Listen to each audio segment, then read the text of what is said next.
So we've been talking about setting health standards instead of goals. And along with this topic, I always love to remind my clients to make sustainable changes. So we want to get out of the thinking that it has to be all or nothing. This mindset that it's 100% or it's zero leaves a whole lot of percents in the middle. Okay.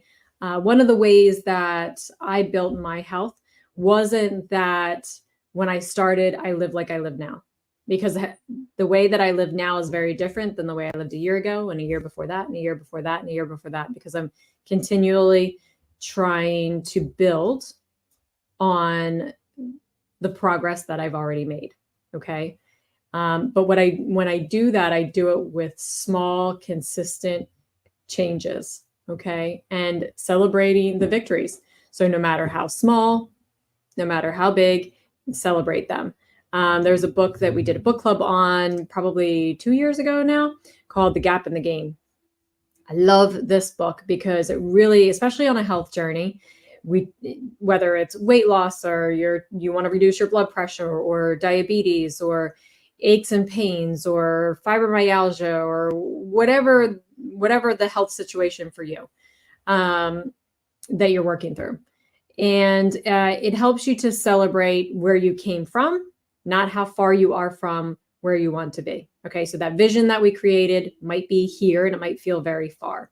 Okay. And some people will say, well, should I bother doing anything now? Because next week's a birthday. And then the week after that's a holiday. And then here we have, a family get together or whatever. So as you move through, yes, one day is still valuable. One more step in the right direction is still valuable. So measuring where you came from, not how far. So The Gap in the Game was a great book. It's a good audiobook too. The audiobook, in between the chapters, the two authors, they talk and have conversation. That's a little bit more candid. So I enjoy that, more like listening to a conversation.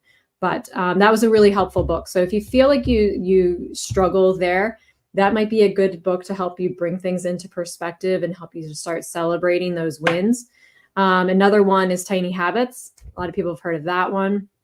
The stacking habits and building just those small, consistent changes, right? So Tiny Habits can be another really good one. So if you need help to start setting some of these standards and you're like, I feel like I've tried everything and I'm not really sure where to go from here. I'm not really sure how it didn't get me to where I need to be. I don't know what else to do.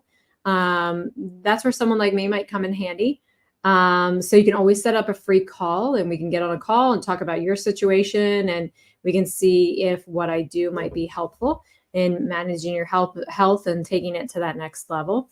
So, with the new year, we want to continue to make progress. We don't want to attain a goal. We want to continue to make progress that we can keep building on. So if we can step into the new year with a commitment to our new health standards, the standards that we set for that Maserati, not the one for the, the beater, then that's the journey that you want to be on. So, and to embrace that and to be excited about all the potential that holds for you and to celebrate yourself, as you see. There's that analogy with the light bright, right? So if you remember light bright, you put in one plug at a time, right? And as each of those individual lights turn on, and before you know it, the flower starts to bloom, the picture starts to become clearer and clearer and clearer, right? So that's what your health journey is like.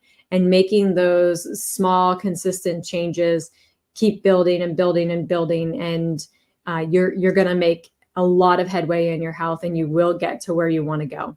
So here I'm rooting for you. If you need encouragement, if you need direction, if you need support,